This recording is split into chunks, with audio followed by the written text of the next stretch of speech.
আমাদের দোকানপাটে খুলতে পারি না, প্রচন্ড ধুলা হয়। তারা তো ওই কোনো রকম একটু খুঁজে মুছে থুয়ে চলে গেছে, ভেঙে চলে গেছে রাস্তা, ঠিকাদারকে কোনো খোঁজ নেই।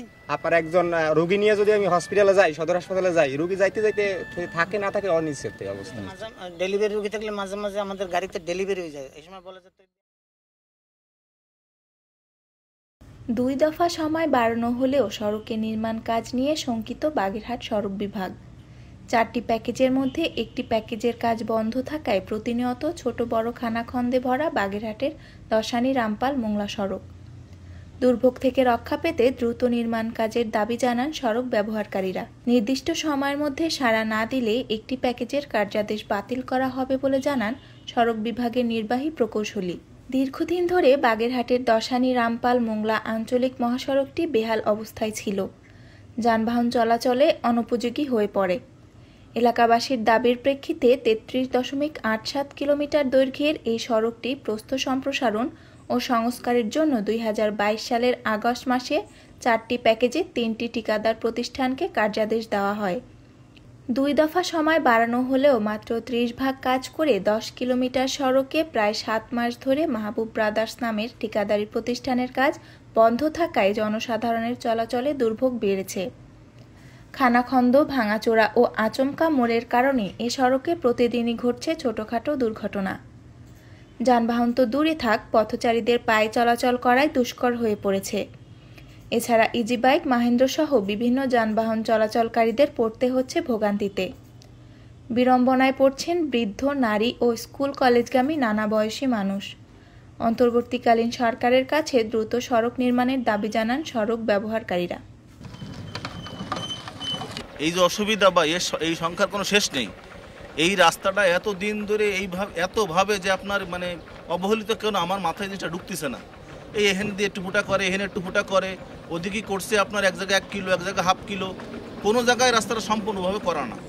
আর আমরা কি গাড়ি কিনে বা আমরা কি মানুষজনকে এই দেশের জনগণের কোনো ফাপ করছি নাকি? যখন ফাপ করছি বিধে আমাকে এইরকম রাস্তাতে চলাফেরা করা লাগে। কি অবস্থা দেখছেন রাস্তাগুলো, আপনি গাড়ি কেনার অবস্থা দেখেন তো কি অবস্থা। প্রত্যেক দিন আজকে নাট খুলে পড়ে, কালকে ইন্ডিকেটার খুলে পড়ে, এইভাবে কি রাস্তাতে চলাফেরা করা যায় আপনারা বলেন? তারা তো ওই কোনো রকম একটু খুঁজে মুছে থুয়ে চলে গেছে, ভেঙে চলে গেছে রাস্তা, ঠিকাদারকে কোনো খোঁজ নেই, কাজও করে না। ওদারে তো দেখি রডমট চুরি এসব বিক্রি হয়ে যাচ্ছে। আবার এরা হচ্ছে শেখ হাসিনার আত্মীয় লোক, ব্রিজও ফেলানো আছে। মোটামুটি আমরা খুব বিপদে আছি। এই রাস্তাটা খুঁড়ে গেছে, ধুলো বালি থেকে মানে বাসাও দুরহ, স্কুল কলেজের ছেলে মেয়ে, অসুস্থ মানুষের যাতায়াত, সুস্থ মানুষ এই রাস্তা থেকে গেলেও অসুস্থ হয়ে বাড়ি ফেরে। অতি দ্রুত এই রাস্তা যাতে সংস্কার হয় সেই ব্যবস্থা করলে স্থানীয় জনগণ খুব উপকৃত হবে। শিক্ষার্থীরা জীবনের ঝুঁকি নিয়ে সবসময় যাতায়াত করতেছে, অভিভাবক সবসময় দুশ্চিন্তা থাকে তার ছেলে মেয়ে ভালোভাবে রাস্তা থেকে বাড়ি ফিরে আসতে পারবে কিনা। আমাদের দোকানপাটে খুলতে পারি না, প্রচন্ড ধুলা হয়। আর মেইন সমস্যা হচ্ছে আমাদের এখানে প্রাথমিক একটা বিদ্যালয় আছে, বাচ্চারা তো এখান থেকে মাঝেও একটা বাচ্চা হেঁটে যাচ্ছে, তার ওর এইটি একটা টুকরো এসে মাথায় লেগে হসপিটাল ছিল, 2 দিন ভর্তি ছিল। আর এই স্কুলে ক্লাস করতে পারে না ধুলোর জন্য, আর এটা প্রতিনিয়ত অ্যাক্সিডেন্ট হয়। স্কুল যেতে পারে না ঠিক মতন, রাস্তাঘাটের জিনে রাস্তাঘাট ইয়ে গিয়েছে, বালি চুলি জিনে গ্রামে আর কি অসুবিধা হচ্ছে, আমরা থাকতে পারতেছি না, ধুলোমুলো হচ্ছে, বাচ্চা কাচ্চা অসুস্থ হয়ে পড়তেছে। ডেলিভারি রোগী থাকলে মাঝে মাঝে আমাদের গাড়িতে ডেলিভারি হয়ে যায়, এই সময় বলা যেত আপনি নামেন, একটু সাইড করে দেন। আরে মাঝে মাঝে হয়ে যায়, ডেলিভারি গাড়িতে হয়ে যায়। মাঝে মাঝে স্ট্রোকের রোগী মাঝে মারাও যায়, অক্সিজেন দেওয়া আছে এর মধ্যে মারা যায়। আর মাঝে মাঝে তো যদি হার্টের রোগী তো টানার খুব অক্সিজেন দিয়ে নিয়ে আসতে হয়, সমস্যা হয়ে যায়, অক্সিজেন দেওয়া লাগে, যদি বাই চান্স জোরে টান দেওয়া যায় না রাস্তার কারণের জন্য, না পাতি ভাঙে না টায়ার বাস্ট হয়। এমনও আছে যে আমরা এই গাড়ি চালাচ্ছি, রাস্তার খোয়া টায়ারে বাইজা পাশের পথচারী পায়ে লেগে ব্যথা পাই এসে বসে রয়েছে ওখানে, এখানে তো আমার কিছু করার নাই। এরপর আপনার মনে করেন প্রতিদিন আমাদের এখানে প্রায় 8-10 কিলো পথ। আপনার একজন রোগী নিয়ে যদি আমি হসপিটালে যাই, সদর হাসপাতালে যাই, রোগী যাইতে যাইতে থাকে না থাকে অনিশ্চিত অবস্থা। ঠিক আছে, এরপর আপনার আমাদের অনেক শিক্ষার্থী আছে, তারা কলেজে যায় বা স্কুলে যায়, টাইমলি তারা পৌঁছতে পারে না, পরীক্ষা দিতে পারে না। আর রাস্তায় আপনার উঠলে তো ধুলাবালির কোনো শেষ নেই, সেটা নয় বাদ দিলাম। আর এই যে একটা গাড়ি নিয়ে আমি চালাবো, শৌখিনভাবে তো যার কোনো অপশনই নাই। মারাত্মক ক্ষতি হয়। আমাকে মনে করেন এই যে সমিতি কিস্তি দিয়ে আমাকে এই জিনিসটারে করা, মানে কিস্তিতে আনা কিংবা কিস্তিতে ব্যাটারি উঠো এইগুলো করার কারণে মনে করেন অনেক সময় আমাকে ওই কিস্তি দিতে পারি না, এই যে রোডে মানুষ নেই আর এই রাস্তার কারণে মানুষও চলে। এমন এমন জায়গা আছে মনে করেন হালকা বর্ষা পড়লে কিংবা এই উঠা যায় না, একটু লোড হলেই দেখো 4 জন মানুষ গাড়িতে উঠলি চলাও যায় না। নির্দিষ্ট সময়ের মধ্যে মাহবুব ব্রাদার্স নামের ঠিকাদারি প্রতিষ্ঠান পুনরায় কাজ শুরু না করলে কার্যাদেশ বাতিল করা হবে বলে জানান সড়ক বিভাগের নির্বাহী প্রকৌশলী।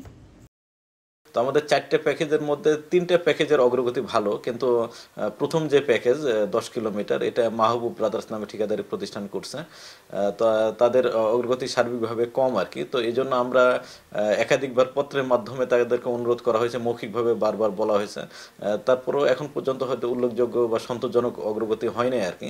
তো আমরা তাদেরকে আরও একটু সময় দিচ্ছি, যে হয়তো কন্ট্রাক্টে যেটা বর্ধিত সময় অনুসারে যে টাইমটা আছে আর কি, এই সময় পর্যন্ত হয়তো আমরা তাদেরকে আরও চিঠিপত্র দিচ্ছি আর কি, যে কাজের অগ্রগতি উল্লেখযোগ্য করার জন্য। যদি সেটা তারা ব্যর্থ হয় আর কি, তাহলে আমরা তাদের সাথে চুক্তি বাতিল করে অবশিষ্ট কাজের জন্য নতুন দরপত্র আহ্বানকে নতুন ঠিকাদারের মাধ্যমে নিয়োগের মাধ্যমে আমরা কাজটা সম্পন্ন করব। 14টা জায়গায় বাঁক সরলীকরণ এবং 8টা ব্রিজের উভয় প্রান্তের অ্যাপ্রোচ সড়ক সংযোগ সড়ক নির্মাণের জন্য টোটাল দৈর্ঘ্য প্রায় 5 কিলোমিটার আমাদের নতুন অ্যালাইনমেন্টের রাস্তা নির্মাণ করতে হবে। তো যেহেতু এই প্রক্রিয়াটা এখনও শেষ হয় নাই, সে কারণেও কিন্তু আমাদের এই যে 5 কিলোমিটার সড়কের নির্মাণ কাজ বাধাগ্রস্ত হচ্ছে। এটাও কিছু কিছু প্যাকেজের অগ্রগতি কমের ক্ষেত্রে একটা কারণ আর। বাগেরহাটের দশানী রামপাল মোংলা 33.87 কিলোমিটার দৈর্ঘ্যের আঞ্চলিক মহাসড়কটিতে 8টি ব্রিজ ও 21টি কালভার্ট রয়েছে, যার জমি অধিগ্রহণ সহ নির্মাণ ব্যয় ধরা হয়েছে 467 কোটি টাকা।